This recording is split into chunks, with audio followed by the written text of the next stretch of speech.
پھر حضرت آدم اور بی بی حوا علیہ السلام کا قصہ جو ابلیس سے لعین کے ساتھ پیش آیا،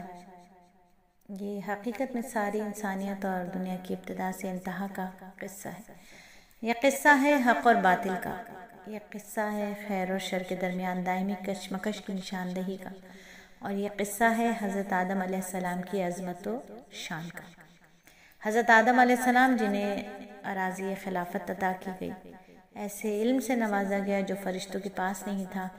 ملائکہ کو ان کے سامنے سجدہ ریز ہونے کا حکم دیا، منصب خلافت پر فائز ہونے کی وجہ سے بنی آدم اس عمل کے پابند ہیں کہ وہ زمین پر اللہ کے حکموں کو نافذ کریں اور دنیا کا نظام ویسے چلائیں جیسے اللہ چاہتے ہیں۔ تو سورہ بقرہ میں اللہ رب العزت نے آیت نمبر 33 میں یہ قصہ بیان فرمایا۔ اللہ فرماتے ہیں، اور اس وقت کا تذکرہ سنو جب ہم نے فرشتوں سے کہا آدم کو سجدہ کرو، چنانچہ سب نے سجدہ کیا سوائے ابلیس کے، اس نے انکار کیا اور متکبرانہ روش اختیار کی، کافروں میں شامل ہو گیا۔ اور ہم نے کہا آدم تم اور تمہاری بیوی جنت میں رہو اور اس میں سے جہاں سے جو چیز چاہے جی بھر کے کھاؤ، مگر اس درخت کے پاس مت جانا ورنہ تم ظالموں میں شمار ہوگے۔ پھر ہوا یہ کہ شیطان نے ان دونوں کو وہاں سے ڈگمگایا اور جس عیش میں وہ تھے اس سے انہیں نکال کر رہا، اور ہم نے آدم اور ان کی بیوی اور ابلیس سے کہا اب تم یہاں سے اتر جاؤ، تم ایک دوسرے کے دشمن ہوگے اور تمہارے لیے ایک مدت تک زمین میں ٹھہرنا اور کسی قدر فائدہ اٹھانا طے کر دیا گیا ہے۔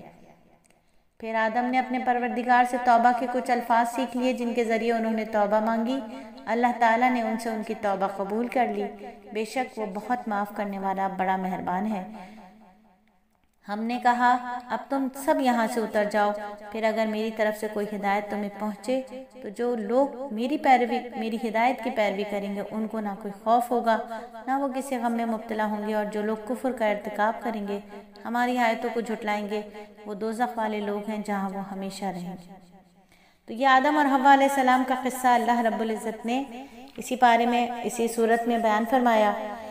فرشتوں کے سامنے آدم علیہ السلام کی عظمت کا عملی مظاہرہ ہوا، ان کا امتحان لینے کے لیے انہیں آدم علیہ السلام کو سجدہ کرنے کا حکم دیا، اور یہ سجدہ جو ہے یہ عبادت کا سجدہ نہیں ہے، یہ سجدہ یہ عبادت کا نہیں ہے بلکہ تعظیم کا سجدہ ہے۔ یہ پچھلی شریعتوں میں جائز تھا، بعد میں تعظیم کے لیے اللہ تعالیٰ کے سوا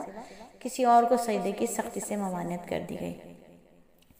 تو یہاں آدم علیہ السلام کا قصہ بیان کرنے کے بعد اللہ رب العزت نے بنی اسرائیل کا قصہ تذکرہ فرمایا۔